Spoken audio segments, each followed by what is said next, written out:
I've never seen it. Yeah, he was on Deal or No Deal Island. He and his wife is my cousin, so he's my... Okay. They live in, like, the more south of here, Southern California. And he was like, I'm going to be on Deal or No Deal Island. It's going to be this new show, which it's what you think, right? You know Deal or No Deal, and you know the islands. You know, like, what an island... Like, it's Survivor. Mm-hmm. And so I was like, okay, I bought an antenna to watch it over the air because I figured it was going to be on net, and they're only like $8 now. And in the preview episode, because this was, you're talking about the distribution of Bridgerton, where it's like 3 episodes, then this, then that. Yeah. This was one preview episode of Deal or No Deal Island, then a month off. What? And then the show starts. And in the preview episode, everyone immediately hates Branson. He, like, helps an old woman out of the mud, and everyone's like, oh, that's not a competitor. Like, they turn on him for thinking he's conniving when he's just helping an old lady who literally fell in mud. Did they have to do, like, stuff? Can you steal other people's suitcases? It was... like, what's the intrigue? It's what's the so drama? crazy that you... it is not even as much as you just thought about it. I just like the idea of a producer orchestrating an old lady falling in some mud. It's so they just threw suitcases in a mud pit on an island. Do you know Deal or No Deal? I don't know why Jake would know Deal or No Deal Island at all. Island? Deal or No Deal Island. Why it's literally Survivor with Deal or No Deal. Oh.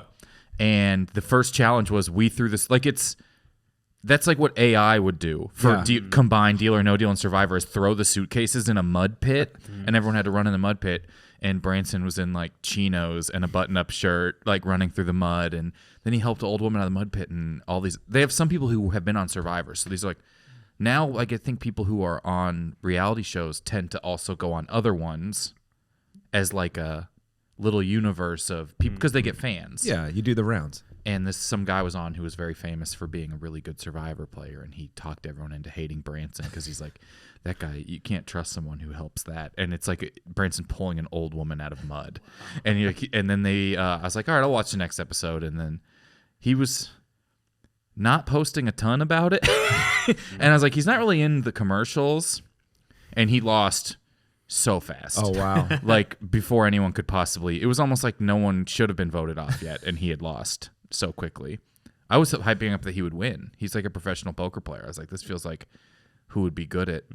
Yeah. No, he was nice to an old woman and immediately lost a chance at money because of it.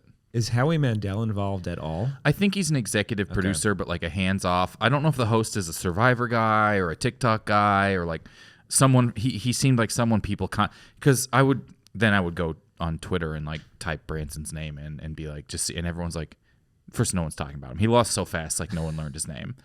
But everyone's like, I can't believe Boston Rob is on, and I can't believe like this. Can't believe they got Jimmy One Times as the host, and like all this. It's just a whole world of. Yeah, why didn't they get briefcase girl number 20? Well, good, because she's the Princess of England. So they can't get her. She's unfortunately in the royal family in England now, which is such a glow up. Mm-hmm. What a move! You can island any show now. I'm learning. If you can deal or no deal island, you can pretty much island any show. I think that's a whole new podcast. Yeah, that I would like to be a part of. Bob's Burgers Island. I can't believe that's the first. That's fake. That's a cartoon. But I would watch The Real Housewives of Minneapolis on an island. Mm-hmm. Yeah, but I'm not interested in like watching The Real Housewives of Minneapolis. But on an island? Yeah, this kind of reminds me when we were kids. They would put everything on ice. Like everything became the show, but now we're going to do it on ice. And it seems like now we've evolved to islands and we make it competitive and people get voted off. Well, with climate change, the ice has been hard to keep up. So now everything is becoming an island at the same time. So they've just sort of moved it all to that. I have my parents' house in Missouri. They still have 2 cups from Toy Story 1 on ice when we went to see it in Kansas City. And it's like the Buzz and the Woody. You know, like the cup of snow cone would come in, and my dad still uses them for coffee all the time. Oh, that's nice. It's pretty adorable. That's pretty fun. The colors really haven't faded, which is, you know, maybe a testament to my parents hand washing all of their dishes, but maybe a testament to the quality of the cups at Kemper Arena.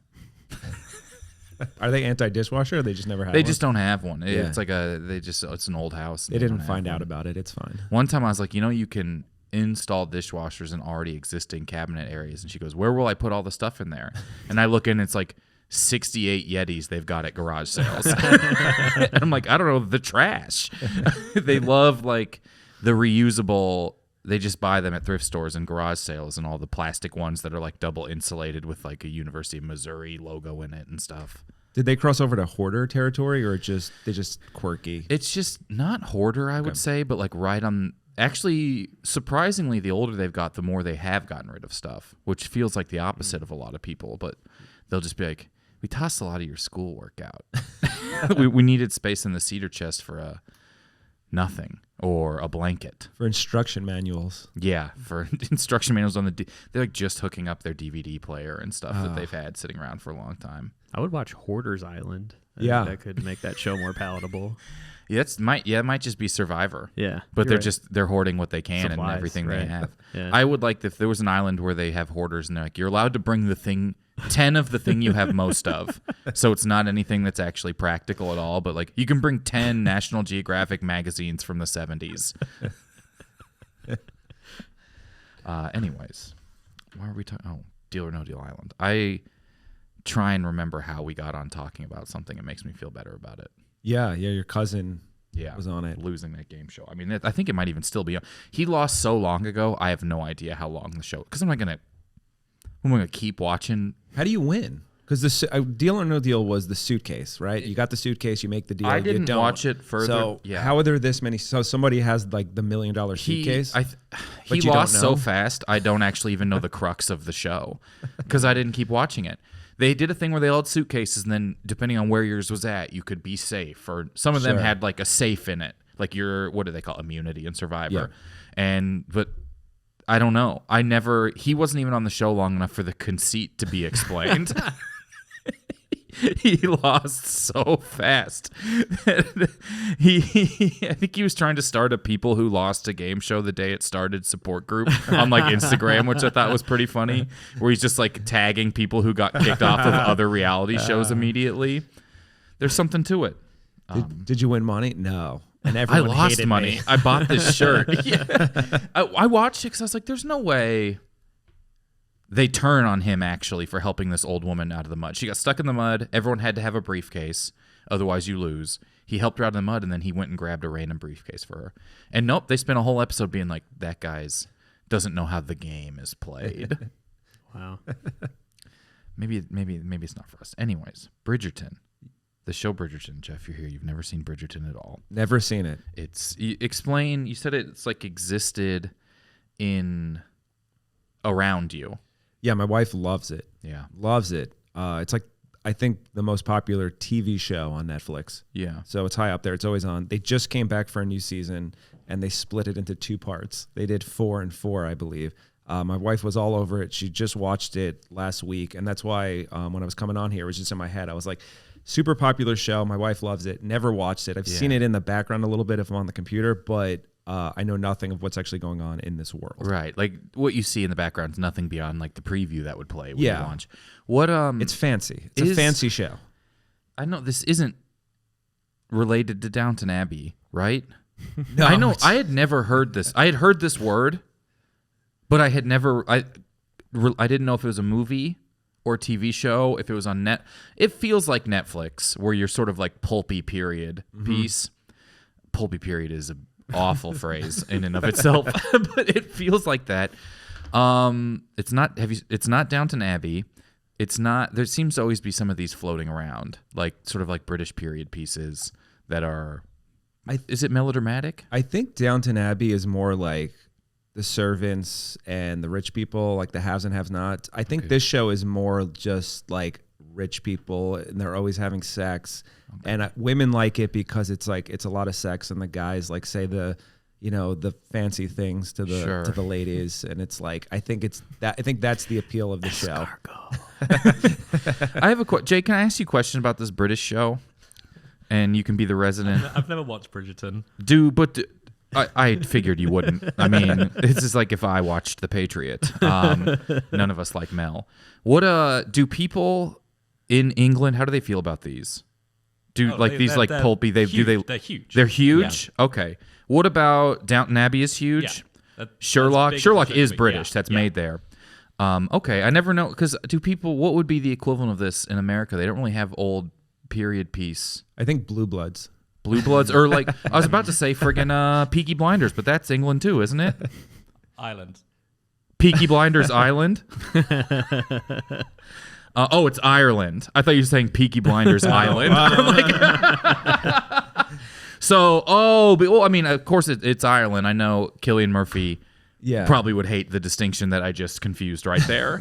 But okay. Well, he's saying they love it there. So I don't think it's one of those shows that plays for Americans and British people are like, oh, stupid Americans. They think that's what we like. And no one likes it there. But it's insanely popular in England. Yeah. So. What about The Crown? Now I have all these. I can't think of it. Also huge. It's huge? Yeah. Okay. Still? Did everyone wait around for Diana there like they were here? I think it ended. Oh, it ended? Well, yeah. I saw a big thing on TV about that. The lead actress died. Famously, nothing happened after Diana died. It is so, I would love for it to get ahead. That was my goal with The Crown, was that it gets ahead of real time, and they're just starting to predict what they think will happen. But if you can't go, with any of these historical fiction shows, you get too far, and Epstein's going to have to be a character in it. Yeah, that's the problem. I mean, Epstein Island. Who was the guy? Sure. Epstein Island. Prince Andrew, right? Yeah. Spent a little too much time on Epstein Island. Mm-hmm. Yeah. Which is crazy. There's a threshold for too much. yeah.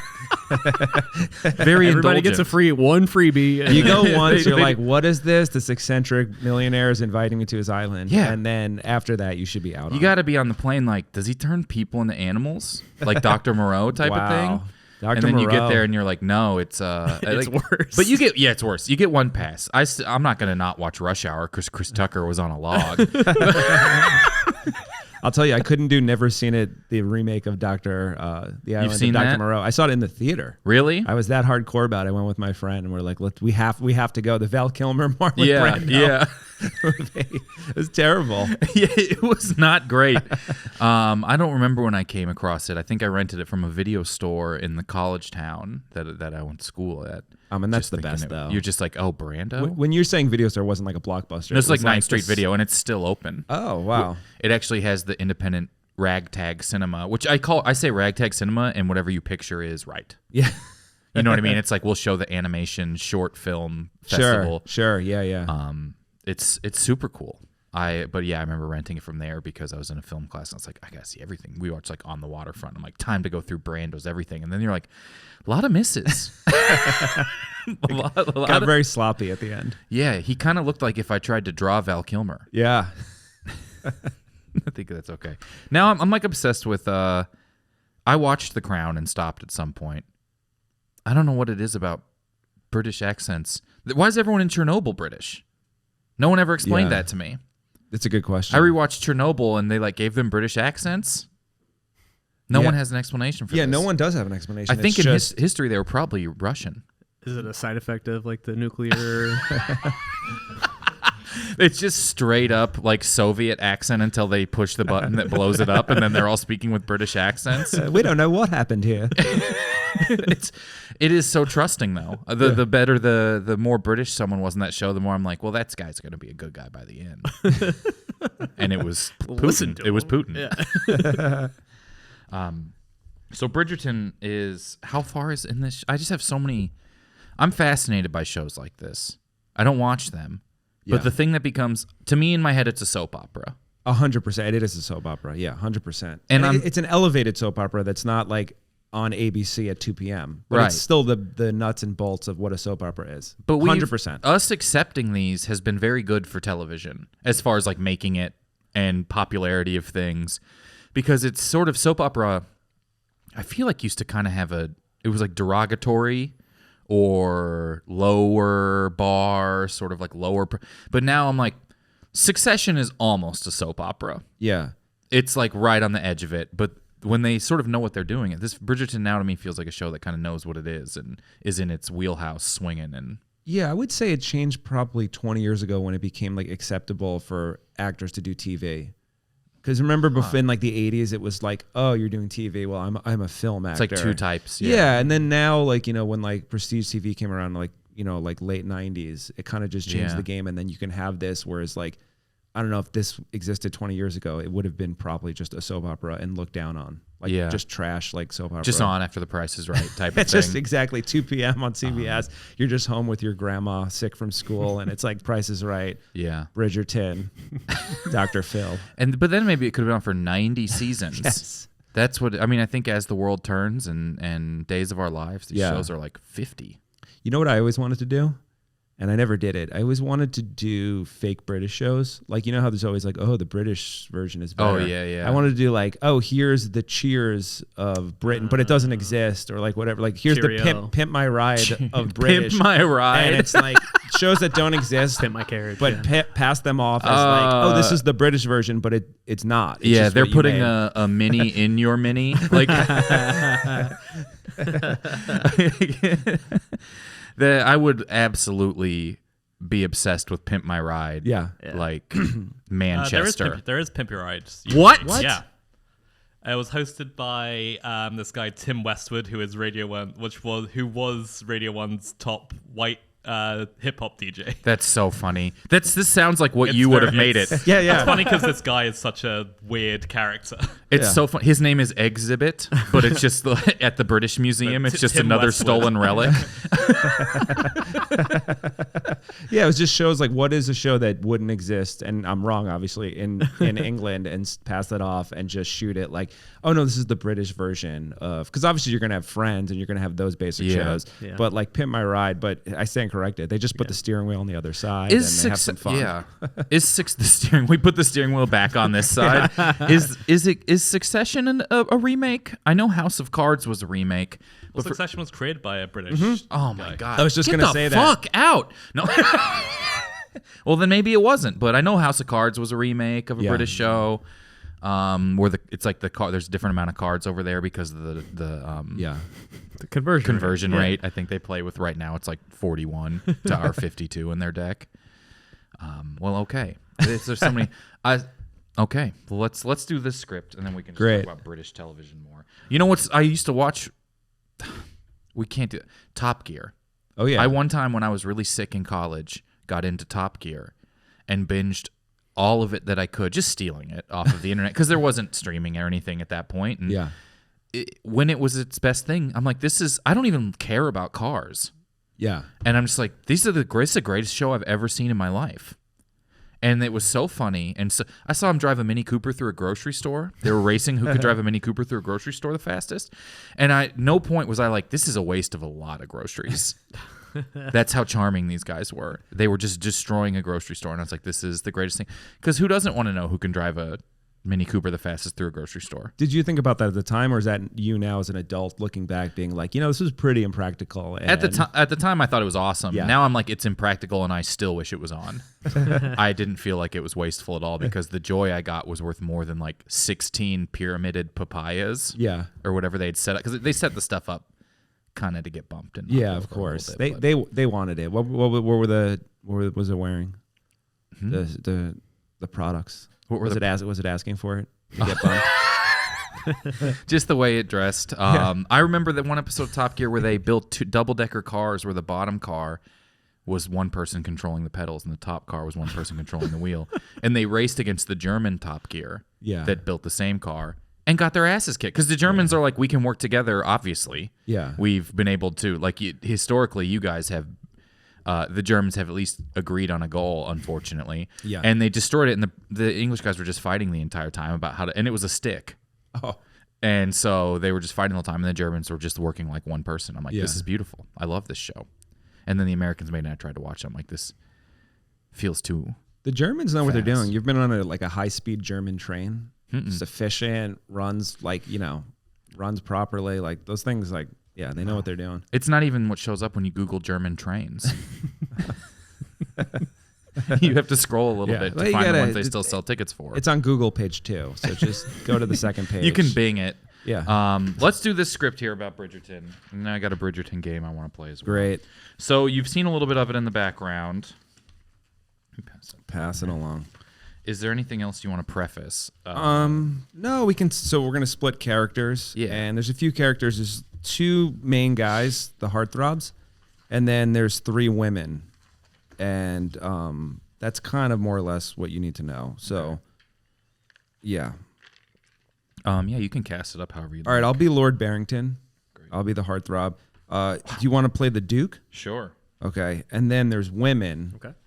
There's Ethel, Gertrude, and Agnes. Okay. And so maybe you be Ethel. Okay. You'll be Gertrude. Awesome. And then I guess I'll be Agnes. Okay. Okay. I'm going to be listening very closely to how your accents fare. Great. Well, I hope you like Mary Poppins. I think it always goes Cockney. No matter what, when you try to do a British accent, eventually it just gets more, silly as it goes on. And that's kind of the fun with the British accent. Look, you run the world for most of the time. We get to have fun with the accent on the other side of it. It's all we have. Let us have it. We got to run the world for like 8 years, and then we've been imploding slowly since then. We're on a decline. Let us have the silly accent. All right, and you can do the directions. Okay. Exterior, Bridgerton, day. The year is 1851, and we are in a lush countryside in England called Bridgerton. I feel like, I don't know what's Bridgerton, but I feel like the town is called Bridgerton. I think that's safe. Yeah, that's a safe assumption. It's filled with posh mansions and sprawling greens. Everyone in his town is at an archery competition called The Finest Arrow, where the last 2 contestants remain, the Duke and Lord Barrington. Every woman in Bridgerton desires Lord Barrington. He is like Colin Firth in The King's Speech without the stammer, just so hot and regal. I mean, this guy has it all. This is who you want to be in 1851. Lord Barrington winds his arrow and throws a perfect bullseye, splitting the Duke's arrow in half. Everyone cheers. 2 women faint. The royal marksman strikes again. Thy arrow is granted another bullseye. I shall remain undefeated. The crowd goes crazy. Anyone can win going second. Why, even Sloppy Solomon could win going second. Camera pants to Sloppy Solomon, who's falling all over himself, burping. Well, if I can't beat you at archery, I challenge you to a duel.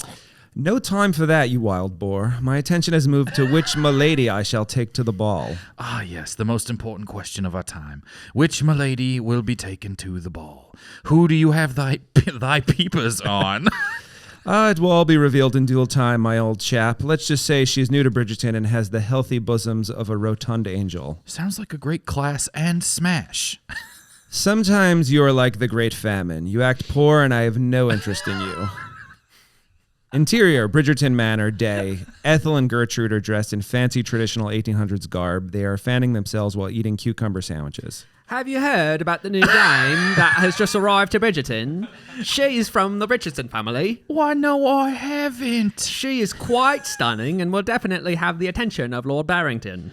While she might have his attention temporarily, Lord Barrington will never settle down with the likes of Richardson. This should be of no concern to you. After all, are you not still involved with the Duke? I like the Duke just fine, but he always treats me like I'm chomped liver. Well, that is because you told everyone in Bridgerton that he couldn't last past Mozart's Piano Sonata No. 16. He could not! Flashback to Gertrude and the Duke in bed. The Duke is on top of Gertrude, thrusting hard while Mozart's Piano Sonata No. 16 is playing in the background. The Duke finishes. I'm sorry, my lady, but I normally am up to the task. I've never had thy flaccid rod of the working class before. You won't tell anyone, right? I will honor thy love-making. Ethel and Gertrude giggle. Exterior, Bridgerton proper, day. Along the countryside manor, we find the Duke walking with Lord Barrington. The 2 handsome gentlemen stop when they approach Agnes, the most beautiful woman in town, who does indeed have the healthy bosoms of a rotund angel. You must be Agnes, for I am Lord Barrington. He goes to kiss her hand, but she doesn't stick it out. Excuse me, but a gentleman always kisses a milady's hand upon meeting. I understand that, but I don't let just anyone kiss my hand. I'll have you know things work a little differently in Tunnellerton, where I am from. She's from the other side of town. Tunnellerton? Oh, the Duke, sorry. Ha! Step aside, you old sailor. Let me introduce myself, for I am the Duke, and it is my pleasure to show you around Bridgerton. He goes to grab her hand. Agnes is hesitant. Oh, please. Agnes is not interested in someone who can't even last past Mozart's Piano Sonata number 16. What does that mean? Who told you that? Of course I can. What kind of petty pauper couldn't last past the greatest love song of our generation? Gentlemen, please stop your bickering. I just got to town and I have no time for such vulgarities. It is my understanding that you are a Richardson. Why, yes. How do you know so much about me? As the best bowman in Bridgerton, I always make sure to get a bullseye on my target. I like that. Yeah, it's a great line. Did you say best bowman in Bridgerton? Now I'm doing Southern accent. Agnes, get it together. This is written by Manchester Williams. Did I say she's from Tunnelton? No, she's from Arkansas. Okay, so did you say best bowman in Bridgerton? He went second. Sloppy Solomon could win going second. Cut to Sloppy Solomon passed out in a barn. I find you very cross. Gertrude and Ethel walk by. The Duke gets uncomfortable.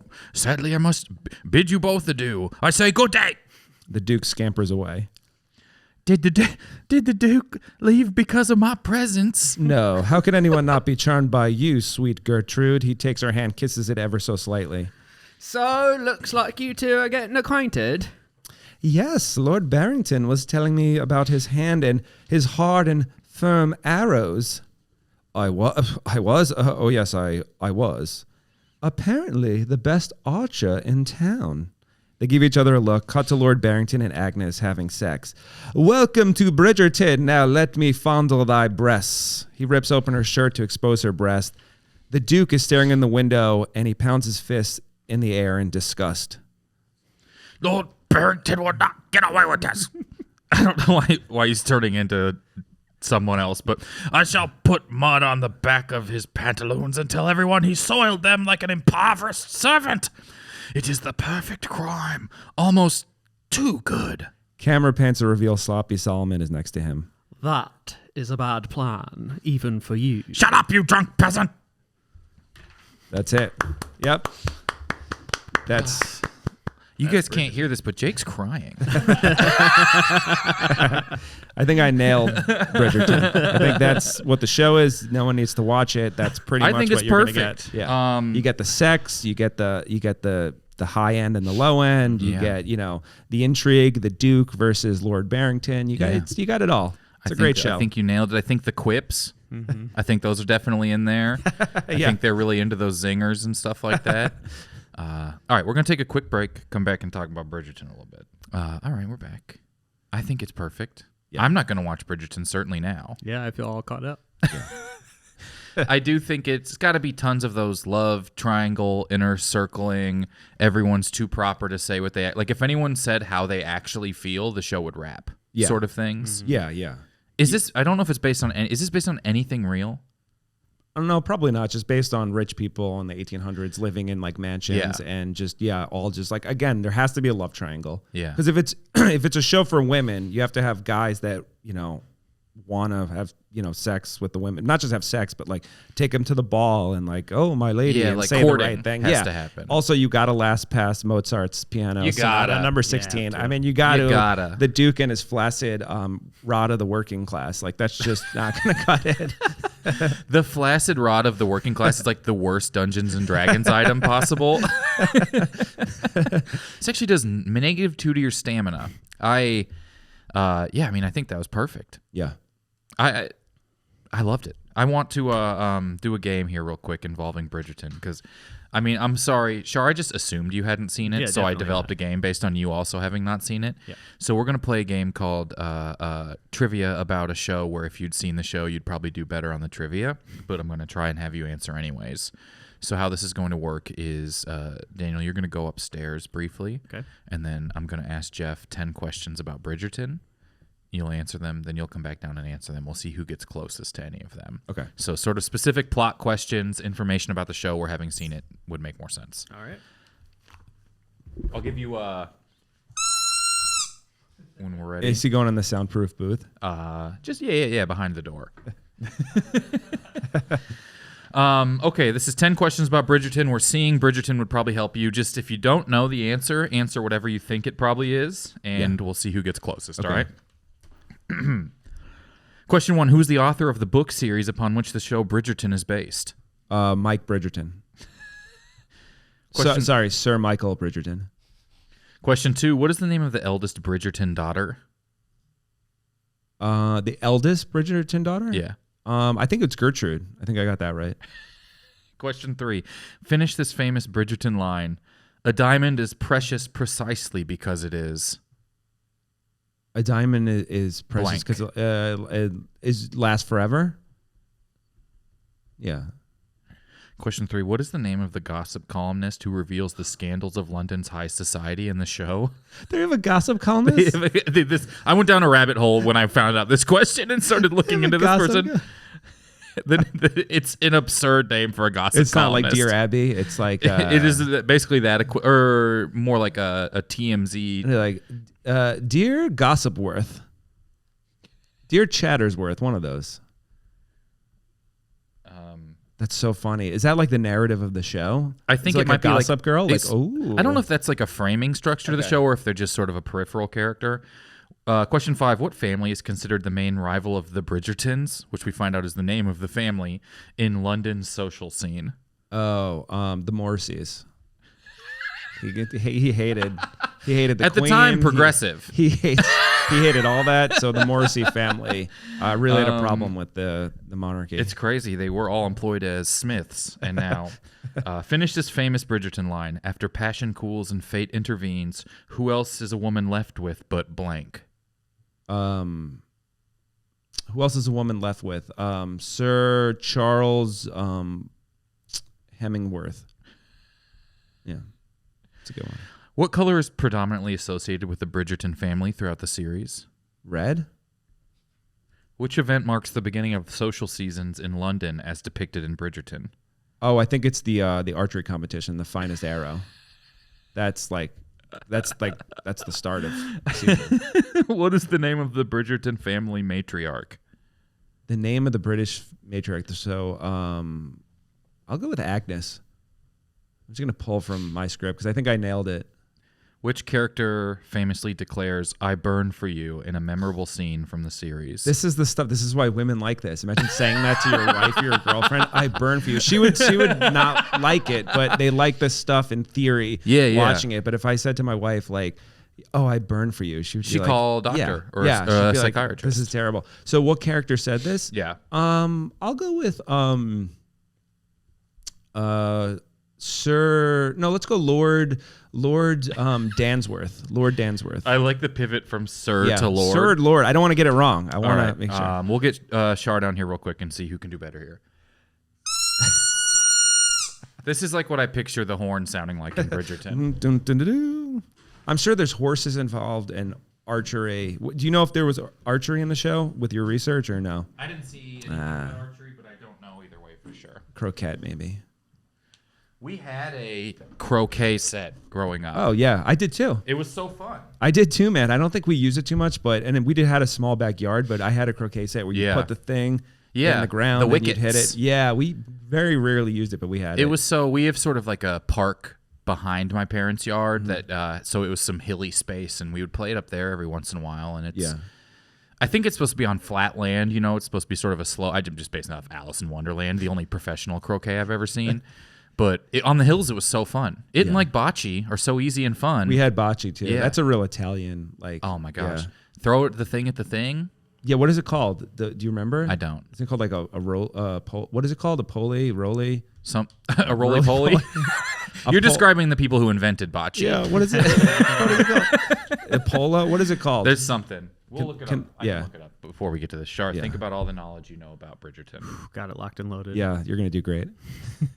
It's an easy quiz. It's fine. All right. Bocce ball. What's the main The ball? bocce. The main ball. Oh, the Polino. All right, the Polino. There you go. I was so close. L. I had the roly, the poli. I had it. Rolino, Polino. I was surrounding the area. All right. Daniel Shar. Yes. Bridgerton trivia. We're seeing Bridgerton would probably help you with the trivia. We'll get your answers, then we'll review, and basically, you can get up to 3 points per question. Oh. Great. Question 1. Who's the author of the book series upon which the show Bridgerton is based? Charles Dickens. Question 2. What is the name of the eldest Bridgerton daughter? Hermione Granger. Question 3. Finish this famous Bridgerton line. A diamond is precious precisely because it is Rare. What is the name of the gossip columnist who reveals the scandals of London's high society in the show? Samantha Chimney Sweep. You know, I have to go to Edinburgh in August, and I feel like this is going to like keep people from coming to my show. What family is considered the main rival of the Bridgertons in London's social scene? The Murphys. Finish this famous Bridgerton line. After passion cools and fate intervenes, who else is a woman left with but... Her dog. What color is predominantly associated with the Bridgerton family throughout the series? Red. Which event marks the beginning of social season in London as depicted in Bridgerton? T-Day. Like D-Day? Uh-huh. What is the name of the Bridgerton family matriarch? Marissa. Which character famously declares, I burn for you in a memorable scene for the series? John Wick. Believe it or not, it was actually a Tibetan monk. All right, here we go. Let's review these and we'll allocate points. I'll see. You know what we'll do? We'll just circle who got it more right and then add them up at the end because I already can't read my writing and I only have 2 pens. Who's the author of the book series upon which the show is based? Julia Quinn. You said Sir Mike Bridgerton. Yeah. And you said Charles Dickens. What do we think, Jake? Who's more correct? Jeff. Oh, Okay. wow. I was going to say Dickens was a good answer. I was like, fuck, did he get it right? Did Dickens get this? Shit. He is The a correct British answer author. is Julia K. Rowling. What is the name of the eldest Bridgerton daughter? Jake, you mind judging all these with me? Daphne is her name. So we have Gertrude or Hermione Granger. Jake, who's more right? I think Gertrude. Oh, wow. A 2-0 lead. Finish this famous Bridgerton line. A diamond is precious precisely because it is. Well, it is rare is the correct answer. Yeah, that was good. Rare sounds exactly right. Yeah. I'm available for staffing, Bridgerton. Yeah. What is the name of the gossip columnist who reveals the scandals of London's high society in the show? You said Dear Gossipsworth. Yeah. And Daniel, you said Samantha Chimney Sweep. The answer is Lady Whistledown. I'm closer there. Dear Gossipsworth is the same language as that. That's pretty much That's like a definitively almost correct answer. Lady Whistledown. Wow. That's like Ed Snowden's online name. Terrible. Lady Whistledown. Wait, Lady if you think that's Whistledown. horrible. What family is considered the main rival of the Bridgertons? We have the Morriseys and the Murphys. The correct answer is Featherington. Not Featherton and not Feathering. Featherington. Featherington. What do we think, Morriseys or Murphys? Who's more Featherington? The Morriseys. Nice. You're running. He away hates with them. this. Is it because he's soft and falls at the same speed of everyone in a vacuum? Finish this famous Bridgerton line. After passion cools and fate intervenes, who else is a woman left with but Sir Charles Hemingworth or her dog? And the answer is herself. I feel like I got to go with her dog on this. Yeah. her dog. That's a good answer. Has the word her. Great like Family Feud. On the board.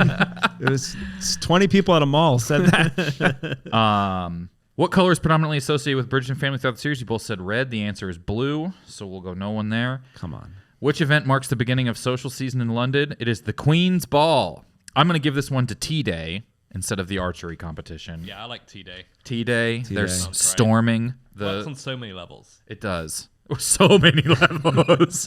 They're just like carting back 108-year-old Americans to it still. So it was every year. It was a ball. The Queen's Ball. The 2 events in my script were the arrow and the ball, and I should have. If you'd gone with the ball, that's a went with the correct ball. answer. Yeah.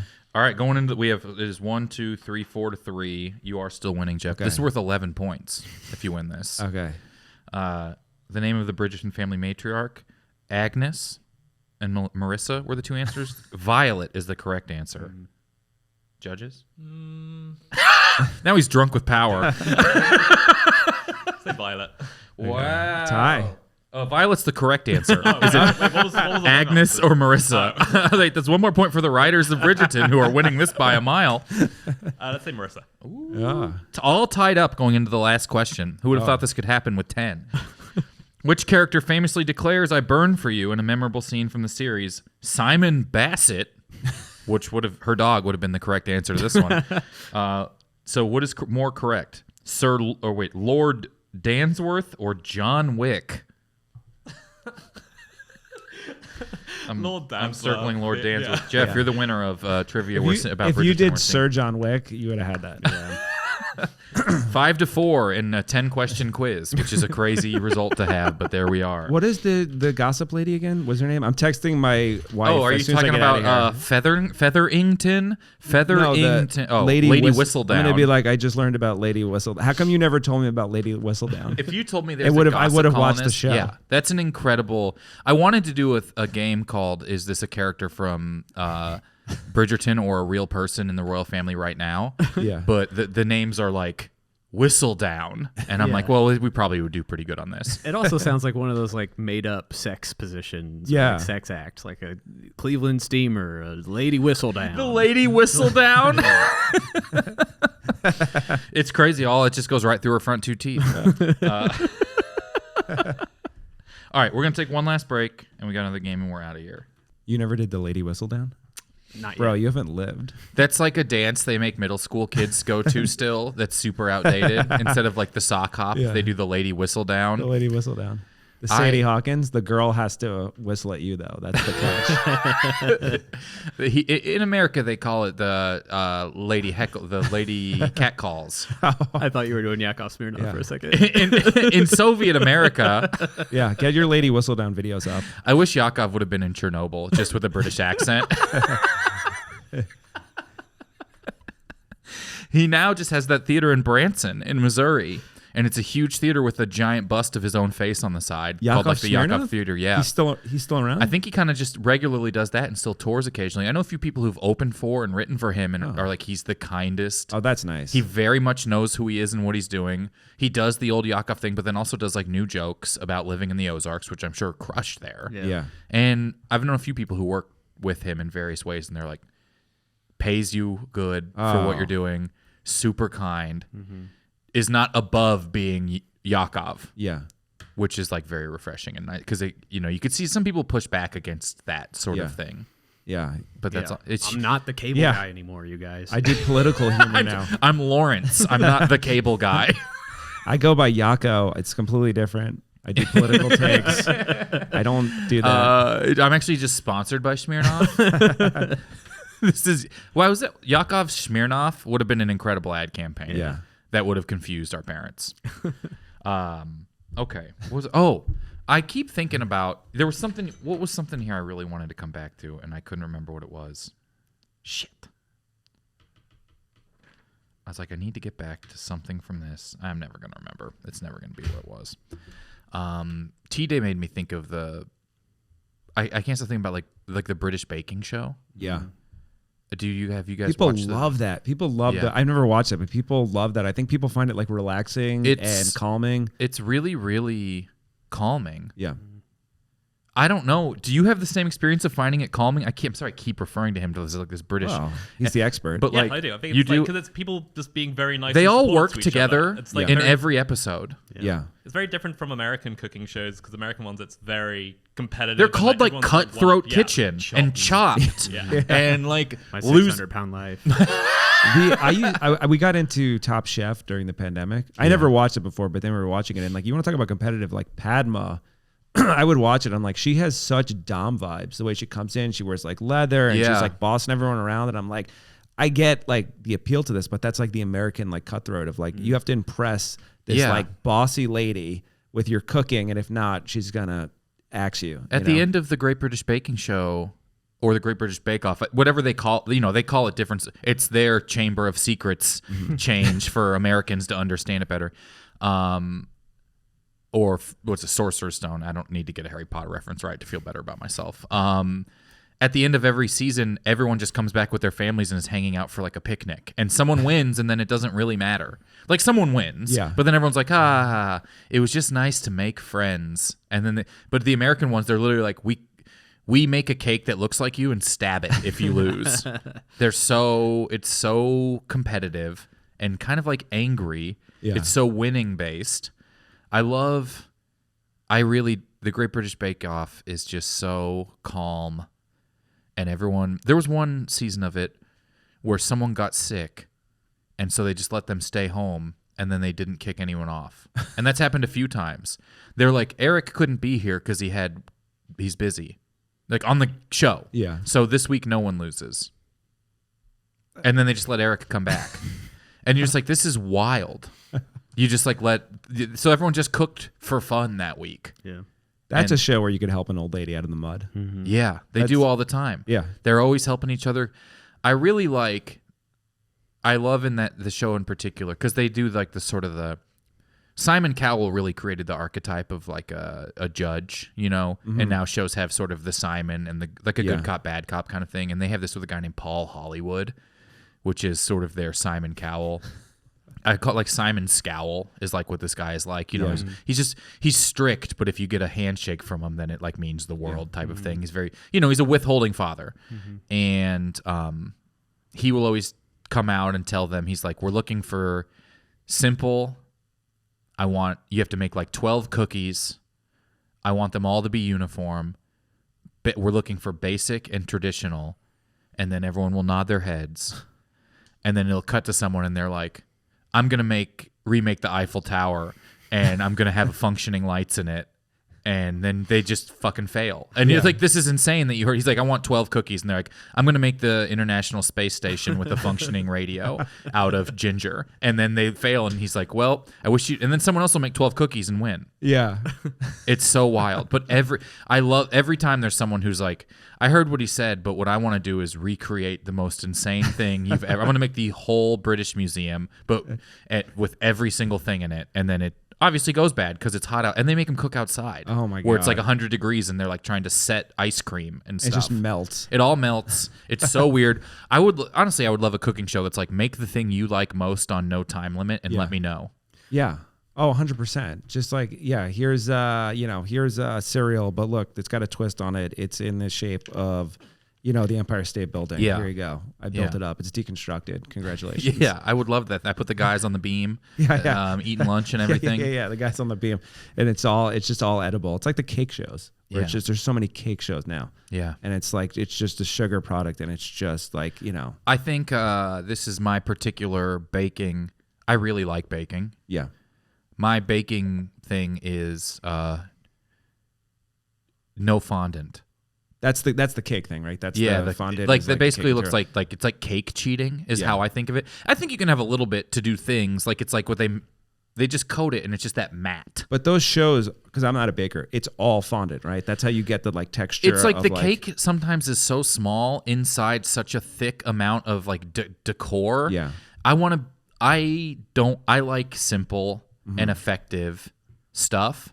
I am just like, sometimes it's so done up. Fondant's weird to eat. Yeah. I think it tastes bad. I don't really love frosting, honestly. I don't like it. I don't like cake, like traditional cake. I don't like it. I'll get like I like cheesecake. I like the cake itself, but too much frosting and stuff like that I don't do. But the fondant stuff in all of these cooking shows, it feels a little bit like you're almost propping it up with toothpicks or something. I mean, it's Pimp My Ride with food. Yeah. It is. Sometimes they literally put a cake in the cake, or at least the band cake inside of the cake. Oh, very monotone cake. Yeah, that's when they're going the distance. For nobody. Everyone had a cake phase. What was your cake phase? The band? Yeah. Oh, senior year of high school. Yeah, that's a good time to get into them. Maybe still the greatest cover band of all time. Yeah. I Will Survive. Yeah. The monotone, that's... I had a cake phase around the same time, like 19... early 20s. What about you? I think, like high school. Same. I mean, I don't dislike them now. I don't seek I think we all cake feel the out. same. I think we all feel the same way. And As you get older, sweets just hit different. They're still going on. You see on Spotify they have a new album. You're like, oh, good for them. I mean, I'm not going to listen, but that is so cool that they're still they wrote doing these stuff. down. I did love, but you once you find all the covers, especially I Will Survive, and you're like, oh. Yeah. It also sometimes you're like, I could sing this. Yeah. because he's sort of just talk singing through the entire thing. Yeah. Like, I could do this while I drive. But I found them. I swam, and they put it in our like end of the year swimming video. One year was Go in the Distance. I'm like, this band's cool. Excuse me. I was like, this band's cool. And then I looked them up, and I was like, I got to listen to this all the time. You were a good swimmer? Yeah. It's like, yeah. Yeah. It's a thing you could be good at? I like grew up on a lake Okay. and wanted to do some sort of sport or something. I quit growing in 8th grade. I was this height in 8th grade, so I was pretty good at 8th grade basketball, and then not good at like everyone else is too, I mean, in high school, everyone else is bigger. But in 8th grade, in that moment, did you think like I was so good at were rebounding? you like, this is it, man? I'm going to play college. Like, this is, I'm going to grow. And then it just didn't happen. I like doing trick shots in basketball, as insane as that sounds. I wanted to like shoot behind the backboard and stuff in games because my dad's like kind of a goofy weirdo, and he played like basketball. He's really good at basketball. And he loved Larry Bird and would always do like weird Larry Bird shot things. So I just grew up playing horse. Yeah. But no, I was not good. The X's and O's of basketball escaped me. I was just everyone misses in 8th grade, and I was 6'1" or 6'2" in 8th grade. So I just stand there. Yeah. You know what I mean? I'm like 2 points, 1 for 16 shooting, 8 rebounds on my own misses. Like, it's just like literally throwing it up to it's like watching like Wembanyama in the NBA now, where you're like, is this allowed? Yeah. But then you'd play some schools where there's like actual kids who'd be great that would embarrass me. Sure. I would be out of the game for fouls like 5 minutes into the game and stuff, and was never good at the team part of basketball. I didn't understand. You wanted to do your own thing. You wanted to get rebounds, do trick shots, go behind the back. You'd get the rebound and then kind of go out of bounds. I love doing like ridiculous. I would like try hook Yeah. shots and stuff from really close when no one was on me. Yeah. And then get taken out of the game. Your and Mr. coach would get Johnson. so mad, right? It was the same. Like I played tight end in 8th grade. Okay. Because I was tall but kind of could run. Yeah. And I'm not good at blocking. I didn't like touching people. Yeah. So then eventually after all that, I was like, I'll try swimming. Just be by Because I grew yourself up on in a the lake. pool. I like swimming, and it worked pretty well. Like I took to that pretty well and had fun with it. And I was very young. I don't know. It was just easy because I did it forever. Yeah. I hated it. I loved water polo. I don't know why I'm talking so much about sports. No, I asked. I was curious about water because you polo said you were was my good at thing. swimming, so Water I was just polo genuinely was like curious. my sport of sports and what I wanted to go to college to do. And like, Really? Yeah. It's so fun. What can you do with that? It's one of those sports like you make the Olympics, or are there like water polo teams? You like can make the leagues? Olympics. All of the great teams are Eastern European, terrifying groups of people, like terrifying. Yeah. Like you'll be like, I thought that country disbanded with the like, you know what I mean? You're like, you would go play Chechnya, and you'd be like, I don't want to beat these guys. Like the teams that are good are terrifying Eastern European nations, and they're always very good at them. And it's exhausting sport, but it's fun. But are there like league? Could you do a water polo league in like LA? Or you could play like rec sort of stuff in LA, but the problem with anything is no one agrees on how seriously it should be taken. Oh, okay. So when I first moved here, I would go swim at this pool all the time in Glassell Park, and then they had a rec water polo thing, and I went a couple of times, and there's a lot of people. There's like you'd have to be like 4 teams rotating who's playing, sort of like pickup basketball. Yeah. But some people care way too much. They're like you're not allowed to touch the bottom, so you have to tread water for about 30 minutes. You can't touch the bottom. You can't touch the bottom of the pool. And there'd be people who would call you out. How deep is the water? It's a varying that you go the end to end on the pool, so it sort of turns into the shallow end. Oh, and they call you out and if you touch on the bottom, and I didn't have to, I can float really well. Yeah. But there'd be guys who are like, he's touching, and stop the whole game to point out that someone else is like touching, and it's like, yeah, but you suck at this. This guy's trying not to drown. Right. And so you're just like, it wasn't fun. And then when the pandemic happened, I don't know if it ever quite came back around. But when a worldwide pandemic happens, rec water polo is one of the first things to go. And then there's a few that are like, we're not going to let this stop us. We're going to still go in the pool. We're going to share. Mask up. Yeah. Just wear a mask. Then you got to wear like the scuba gear in the pool. You're playing your water polo. But no, it was pretty fun. What kind of, do you play sports? Do you like any? Yeah, I do. I do a lot of basketball still. And like pickup is entirely who you play with. Because if you just play with shitty people who, and not in terms of like skill, in terms of like vibes that are just like annoying, call everything, it just sinks the whole thing. There's a lot of like comedian pickup games that go on and around and stuff. And yeah, it is the same. Everyone caring equally is what makes it fun. Yes. Whether it's you care a ton or if you don't care at all, you just kind of have to be in the same world of how much this matters. Yeah, it's pickup is so who you play with, and it's like I really only like playing with friends or people I know because it's like sometimes I'll do random, and it's just if you just play with the wrong people, it just sinks the whole thing. Like I got stuck playing with teenagers. One time recently, and that is like that's gonna be a bad time. The guy was he was calling me a fireman. And it's like I don't know what to say to that. I don't even know what that means. Yeah, he was scoring on me because it was like a child. He's like 14, so I wasn't playing very hard. And then I started to play hard, and when I was scoring on him, he was basically calling me a tryhard. He was like, look at this fireman over here. And then all his shitty teenage friends were like, yeah, man, this guy does look like a fireman. And it's like, what are you supposed to, you can't deny it. You can't deny it because then it's just more like, look at this fireman. There's nothing you can do. Fucker denying that he's a fireman. So I just let them call me a fireman for the rest of the game, and then it's just like you can't be better at insulting them because it's mean. No. You can't guard them too hard. 15. It's assault. Yeah. There's really nothing you can do. I just played one game. I let them call me a fireman, and I was like, I've never heard fireman used in a derogatory way. No, they're the only group of people we all like. Yeah, it's not like it's not like any like. You have a fire, you're pretty happy the fire department comes. Yeah. Like no one was marching against his house. Firemen. That kid's house is on fire, and they show up, and he's like, "Look at this guy, this guy doing his job. Look at this pickup basketball player. This guy looking like he plays pickup with us over here. Real wet blanket, which is helping."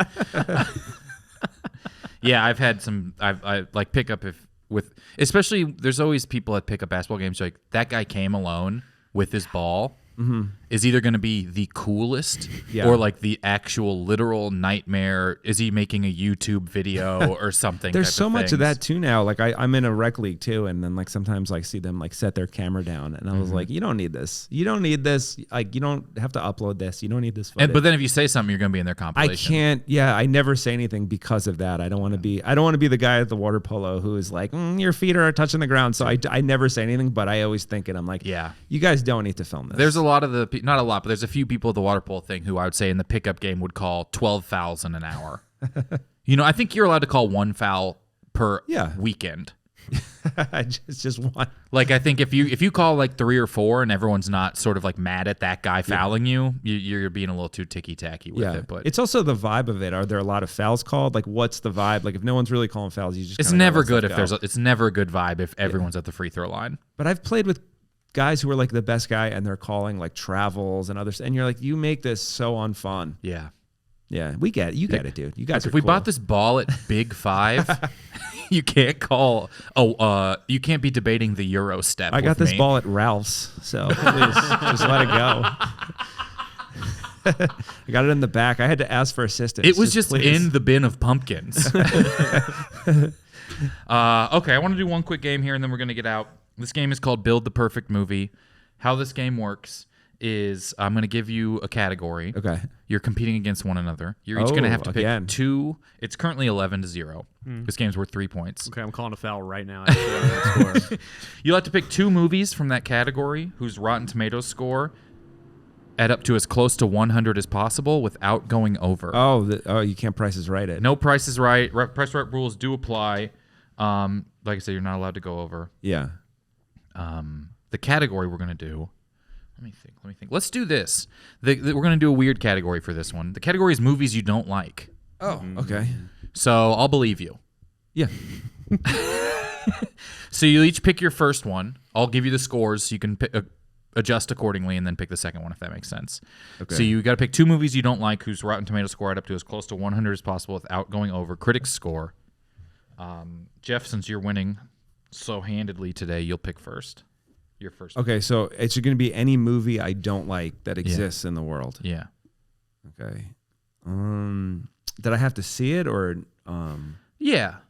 Okay. I mean, unless you're like, yeah, I would say yes. Okay.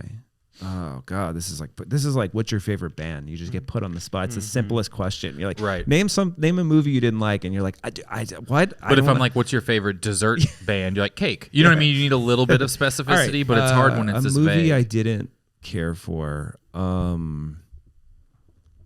It's like I'm gonna be such a nerd. Like, let me queue up my letterbox. Let me see what I gave 2 stars to. Can I have a second? All right, a movie I didn't care for. This is good. This is really good. Podcast time. Just stretch. We live for the silence. Yeah. Just oh my God. Hey, here, I didn't use these things yet. No, a movie I didn't like. All right, let's go. So I don't like any of the superhero stuff. So let's go with one of the Avengers. What's the newest Avenger that came out? Avengers Save the World. Endgame? Yeah, Endgame. Not for me. That's probably the most. I don't know if another Avengers come out since then. Don't but like I'd it. say that one. Don't care about that All right. stuff. First movie over here. I'm gonna say I think it was called Action Park, the Johnny Knoxville Oh, okay, yeah. Action Point. Action Point. Yeah. Didn't like it, huh? Nope. It was the first movie I saw with MoviePass, and I was even though I had paid like nothing Yeah. to watch it, I was like, I think I might leave. There was that brief point where, like, if you saw 4 movies, it felt like you got $10. Yeah. All right. That summer was awesome. Saw just whatever. You know what was really good? That The Foreigner with Jackie Chan. That was my last MoviePass movie before it ended. Yeah. And it ruled. Yeah.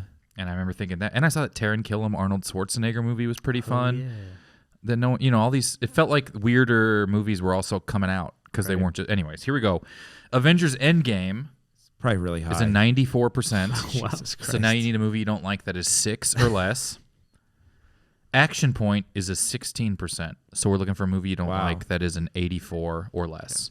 And actually this time, Daniel, you'll pick first because you have the most to make up. Shit.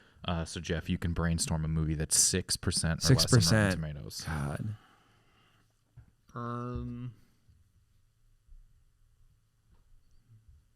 This is hard when you don't watch anything. I mean, the movie that's coming to mind, I think, is going to be higher than this, but I'll just go ahead and say it. The first Dune movie.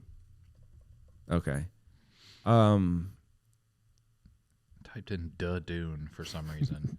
I can think of a few that like are notoriously get panned. Like if you could go with like any of the like American Pie sequels, like I'm sure those are like. But you know what? One that I know notoriously was a bomb was that D'Souza guy, the guy who would make the docs about like Obama. What's the latest one he did that I know that was I know what really you're talking panned. about. Yeah.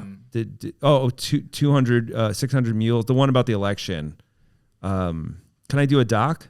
Yeah, that's fine. Okay, yeah. What is the one that D'Souza that he just did? He got pardoned by. What is this guy's name? It got debunked and now it lost distribution. 600 I know. I can't mules. even like Google It's 200 mules, 600 mules. There's mules involved. It was about the election being stolen. Mules. 200 mules.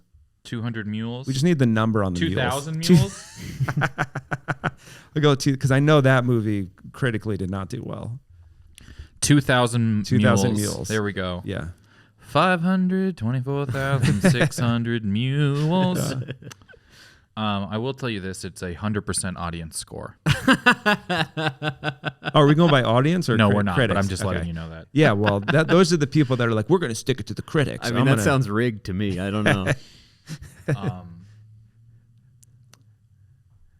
It's going to be hard to qualify this. There's 2 critic reviews. Okay. All right, let's go with an And- American Pie sequel. Like I want to give No, it's a fine. 50% I wanna play the technically game. because it's it's at a 50%, but there's 2 critic reviews for it. One is good and one is bad. Wow. And one's a 2 and one is a 3. let's go American Pie: The Naked Mile.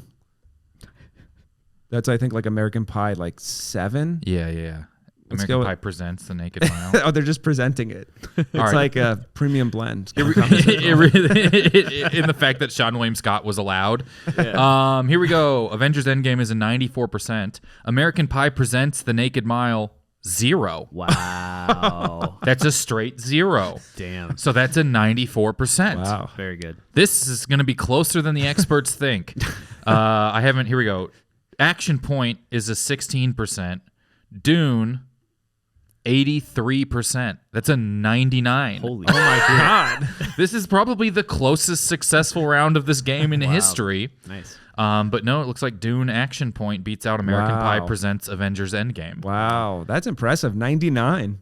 I feel very lucky. What if I wish I could have gone back in time and just talked to the critics and just got 2 more critics to like that, and it would have bumped you to 101. If you just could have convinced 2 more people to review Dune. You're talking about the original Dune, the Lynch one, Uh, or the remake? whichever one Kyle looked up. I think you're talking about Chalamet Part 1, right? Okay. Yes. all right. Yeah. That was the one I was thinking of. Didn't like it, huh? No. I didn't see it. I didn't see the Dune remakes. A friend dragged me, and I didn't know what I was going to, and I was so bored. I only know 2 movies that you saw and you both hated it, so I like that. I just think you just hate all. Just 2. If just you don't like 'em. assume he hasn't seen it, it's probably safest. Yeah. And then if he's seen it, he probably didn't love it. It's Yeah. second safest. And Yeah. if he saw it and loved it, it's We Are the Millers. That's the Jennifer Aniston Sudeikis vehicle. Yeah, exactly. It's a great Well, one. the vehicle in it's an It's RV, right? yeah. His testicle, remember his testicle? I haven't gets seen We Are the bit. Millers. I've seen bits and parts. He gets bit, I think, by a spider or something. The younger kid in it, and his testicles swell up, and that's a real nice gag in the movie. I that love they do. just fun like comedies like that exist Yeah. on their own that we They don't make them anymore. The fun No. comedies. I think sometimes they pop up on streamers. Hulu seems to sometimes give a shot at them. Yeah, Someone told me Barb and go to yeah, it's Vista fun. Del It's like Mar it's is like kind of that wacky. idea. It's fun. I haven't seen that. Is It's that Kristen okay. Wiig? Yeah. It's Kristen Wiig and the one I forget her name, Annie. She did Bridesmaids with. Yeah. That was in it for a second that she wrote Bridesmaids with. Like, it's fine. Like, I think because there's not a lot of those movies that when that came out, it gets hyped up as like, oh my god, this is what we've been missing. And it's like Right. it's like a hot rod-ish comedy where it's like kind of like straight, but then it goes off the rails at times. Did you see it? Like Did you like it? I did. I thought it was fine. what would you call it? Like a little fantastical at Yeah. times? Yeah, it just prioritizes like stupidity and like goofy. Right. fun That's what over it everything is else. exciting when those exist. Yeah. There just used to be so many that you would pluck 2 or 3 great ones out a year. There weren't, every movie wasn't like Step Brothers when Step Brothers came, you know what I mean? Where everyone, it became like a cultural thing. There is this movie out now called, I think it's called Hundreds of Beavers. Okay. I keep hearing about, I don't know why you're talking about 2,000 Mules. It's like, but I've seen, it's Are you sure it's not 2,000 beavers? it might be it's a sequel. Yeah. People told me that this movie is essentially Looney Tunes live action. Oh, that's cool. A drunken Applejack salesman must go from zero to hero and become North America's greatest fur trapper by defeating hundreds of beavers. And I watched a trailer for it, and it looked insane. It's like in black and white, Yeah. and the beavers are all they're humans in beaver costumes, yeah. like full on like a furry looking almost. Okay. And it's just all Looney Tunes gags with this one fur trapper. I don't know if the movie's silent. The trailer had no dialogue. And I'm obsessed with wanting to see this. I need to track this down because people I've seen people be like, this actually could be like a legendary. I love Looney Tunes. It's animated, right? No. Oh, it's not. all Okay. live action. Oh, that's and so fun. it's live action people in beaver costumes doing Looney Tunes-esque stunts with a fur trapper. That sounds fun. Yeah, the comedies now, they're just a little more subtle. Like, I've seen some good ones I like. I like this one. Do you ever see Private Life with Paul Giamatti and Catherine Hahn? They're like an upscale like New York couple trying to have a baby late in life, and like it's subtle, but I thought it was like really funny. Like there's some scenes in it that I'm like, Yeah. this was really well done, and like so you get stuff like that now. Yeah, that- I think like Game Night got a lot of good acclaim, Yeah. and I really liked It's that. fun. And I think Jesse Plemons becoming very famous honestly helped people retroactively go watch that movie because he's so weird and funny in it. Yeah. but I love movies like that. Yeah. It's a good time. It's a good ride. It stops. It's over. It's on its own. yeah. It's better than like an airplane movie, but it's great on it. It's good to watch an airplane, but it's like this is funny. Yeah. Let's keep. You know what? All big wigs in Hollywood listening, keep making movies. Don't stop. Merge. We're actually trying to merge with Sony. Yeah. As a podcast. Anyways, Jeff, thanks for being here. Yes, thank you for having me. It's Thank so you fun. for having never seen Bridgerton.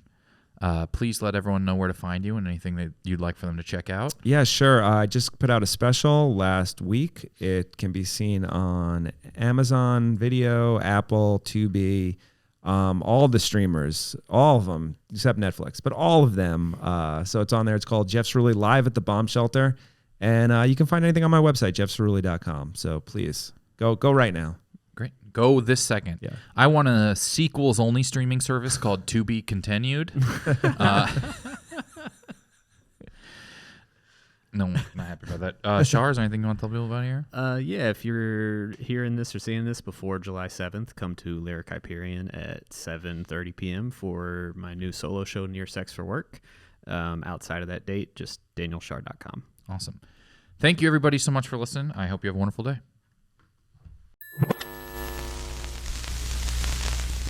I've never seen